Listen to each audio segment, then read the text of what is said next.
There have been multiple occasions where I've tried and failed to get into Hollow Knight, a game I ostensibly really enjoy right up until a specific point, and thus am encumbered by a lingering sense of FOMO that keeps me returning to the scene of the crime. Team Cherry's cult genre precipice is the stuff of mythology, but it is also, rather simply, a game that people really love. A tightly designed but paradoxically enormous web of a world, full of weird and wonderful critters, hidden paths, tantalizing secrets, and a raft of fiendish big bads to dig your mandibles into.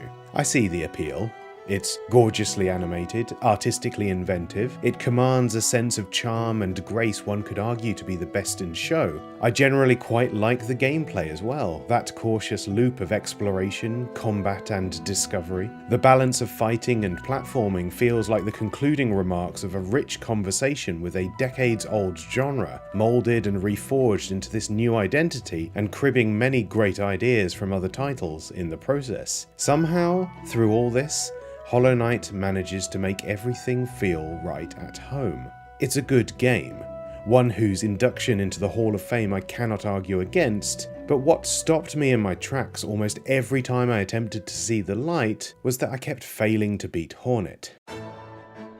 Over multiple attempts and across a number of from-scratch restarts, I just couldn't get with the program. Constantly tripped up, never quite flowing into the rhythm of her attack patterns and what was expected of me in turn. She's the second boss in the game, and evidently for my feeble skills, it was a challenge too insurmountable.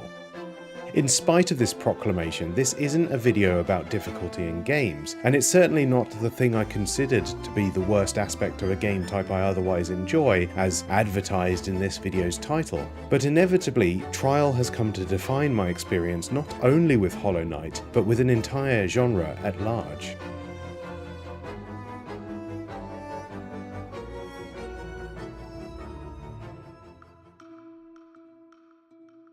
I have a problem with Metroidvanias. Okay, I have two problems with Metroidvanias. The first being that I think search action is a way cooler name than that largely outdated and seldom appropriate portmanteau. You might think me picky for starting with this, but naming conventions do actually matter, and hold a key role in how we evolve beyond the confining strictures of genre essentialism. If you've been following my work for a while, you'll know that I am constantly taking potshots at one particular element found within almost all search action games: the boss fight. I think it sucks. But more specifically, I think it sucks in the context of how these encounters are placed within this specific game design paradigm. Much like my time with Hollow Knight, I've found myself having a rather frustrating experience with search action titles across the board. Games like Ultros, Gutto Roboto, and Haiku the Robot. They always start the same, a novel, gorgeously rendered iteration of a familiar design category, each instance being a game that I ostensibly enjoyed, the challenge included. Remember, this isn't an argument against difficulty. I like Bloodborne. A well-worn tale, this joyous engagement with the body of an experience right until I had to contend with the end-of-stage challenge, the place in which every lesson learned up until that point was to be put to the test. I don't believe that's what's actually happening here, though. A question I find myself asking about, well, any kind of design principle is this. How is what you are doing informed by everything you have already done? It's a common trope in video essays to espouse the gospel of level 1-1, the idea of good game design sprouting from a sense of cognitive progression, a sapling of an idea nurtured safely into adulthood across the journey of a particular stage to be tested at its extremities in a final engagement. While I don't particularly believe this is the be-all and end-all of what games are, in fact, some of my favourite experiences have been the ones that have actively rallied against this type of thinking, I do feel like this sentiment is relevant to my tastes with search action games in particular. Not that there needs to be lessons learned throughout, but rather that there should be some coherence within the state of play. My issue with the Hornet fight, therefore, is not that it doesn't make sense in the context of the game as a whole, but rather that it doesn't bring me the same sort of joy as the gameplay that led up to it. There is coherence abound in this encounter, artistically, narratively, mechanically, but psychologically it just doesn't feel like the same game. It's action without searching. One of the great pleasures of this kind of game is finding yourself lost in that sprawling mass of corridors, adrift in an ocean of navigation puzzles and a seemingly endless breadcrumb trail of the promising glints of secrets you know, if not right now, you'll be able to grab up eventually, once the right tool or ability has been discovered. You fight and move and investigate your way through these spaces, treating these verbs as something of a holy trinity of a singular fundamental concept. There is joy to be found in this cross-pollination of ideas, a world worthy of scrutiny and a bespoke toolkit to interact with it. So revelatory this concept was around the genesis of those Metroids and Castlevanias that generated the infamous portmanteau, that these principles were adopted wholesale by pretty much every other game released over the past decade. That's why they called it a Metroidvania in the first place. It was all about one game adopting the innate underlying ludic principles of another. Game recognizes game, as the young ones would say. And yet, where almost all of those more modern titles seem to fall flat is in how they marry the ideas of their worlds with the closed loop of their boss fights. I can think of no greater dampening of the human spirit, dumping us unceremoniously into a plain, textureless room with a self-contained entity we have to then learn, hold fast against, and hopefully overcome before being allowed to return to the world we've been so eager to explore. Everywhere I go, I see the same issue. A brilliantly designed world full of intricacies, branching paths, juicy treasures to seek out, and then that big featureless square with a damage sponge at its center. Certainly, I cannot argue against there being nuance, precision, and great game design found within this setup. The Hornet fight in isolation is a fiendish, precise clash with a formidable opponent, one where playing the button-mashing tank will not guarantee you success. It's exciting in the sense that you feel horribly out of your depth. It's teaching you something about the game to come, or rather, it's instructing you on the enemies to come. And that distinction is crucial to my argument here. Of course, as the universe is one big joke, in replaying Hollow Knight to get footage for this video, I finally made it through the Hornet fight. It took many attempts, but I did it. However, where my initial feelings of annoyance that I might have accidentally disproved my whole thesis and that what was actually happening was that I just needed to stop being so bloody impatient, on reflection, any sense of elation drawn from that ordeal coming to a close was for the boon of the future, not a celebration of my prowess in Mortal Kombat. My reward for finally conquering this fight was not the satisfaction of besting the challenge, but rather a relief at it being over, and that emotional high was immediately dampened by the thought of more, increasingly harrowing ordeals awaiting me. And I went back to the bit of the game I actually like.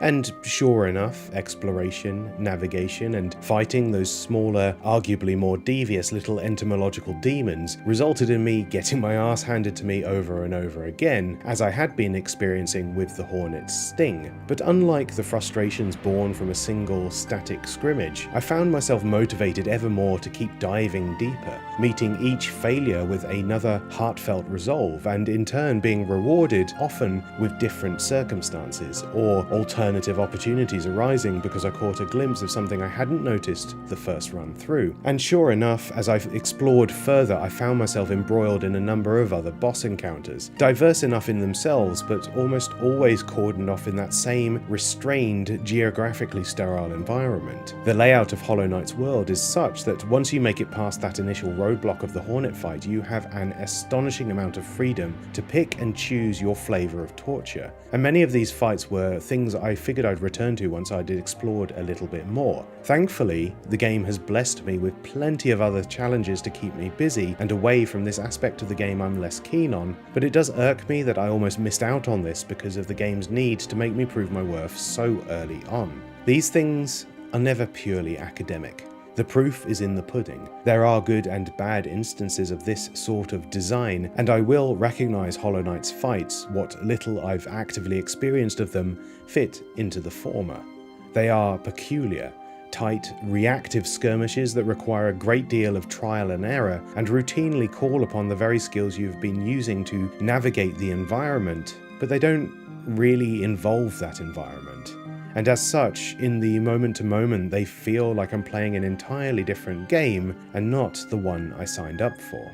A boss that only teaches you how to beat it, that does not adopt the lessons from the experience thus far and impart some form of tutelage for the experience to come, that might not seem like a death sentence for one's enjoyment of a particular ludic escapade, especially when one of the great joys of playing games is feeling that sense of progression and development in your skills at the helm, a hill that once took hours to climb eventually surmounted in a matter of minutes. But I've danced to this song too many times to not grow wise to my own tastes and preferences. I've played plenty of other search action titles over the years, contested the thrones of many a brute, and when face to face with those boss encounters, found myself always thinking the same thing. This sucks.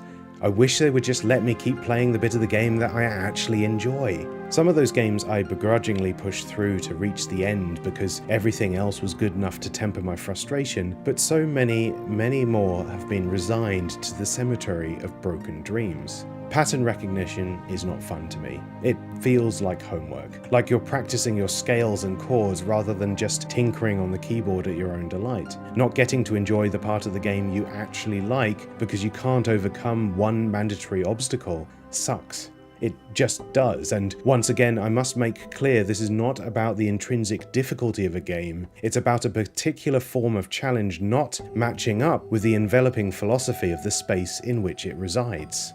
I understand that all of this comes across as a bit petty, a matter of taste and a personal inability to play games well. And that's true. I won't deny that a lot of my frustration comes from my lack of prowess in this interactive medium that is my main hobby. But I am certain that my feelings aren't simply a scream into the void, that there are lessons to be learned from this that could go a long way to creating more dynamic, interesting and synergistic encounters, ones that retain that sense of skill validation but at the same time feel more at home within the worlds in which they are housed. In spite of its ubiquity in the modern gaming landscape, search action as a bastion of game design still feels like an untapped well of innovation. And that's even with this new strand that's been given the vomit-inducing colloquialism of Metroidvania. As I mentioned in a recent video, I believe we've got this constrained view of game type as genre rather than medium, and because we have this idea of purity that stems from that understanding of the classification, it makes it all the harder to break away from those tried and tested design paradigms. The search action boss fight is one such symptom of this, an entrenched formality in a subcategory that has always done well out of outside-the-box thinking. Of course, I am only one man. I have no formal background in making games, I just know what feels right to me, but I also recognise where limitations define and bolster convention. I imagine it's much easier to compartmentalise and design cool, interesting encounters in isolation when you don't have to factor in bizarre serpentine pathfinding into the mix. I'd love to find out how much of a pain in the arse it was for Mercury Steam to design the ME encounters in Metroid Dread, for example, because that's basically the kind of synergistic experience I'm talking about. Thanks for watching. If there's one thing I've benefited greatly from making this video, it's that it's given me a chance to go back to Hollow Knight one more time, and I think this might have been the run I needed to really get how special this game is. I might not like every element of this milestone title, and the likeliness of me seeing anywhere close to the credits is laughable, but it is a game absolutely chock full of great small experiences, and I've had an absolute blast playing it once more. Let me know what you think. This is quite a particular comment on an aspect of design that is very much a matter of taste. Do you agree with me? Do you think I'm being a petty little bastard? What are your favourite search action games? Let me know in the comments, and until next time, stay away from the fungal wastes.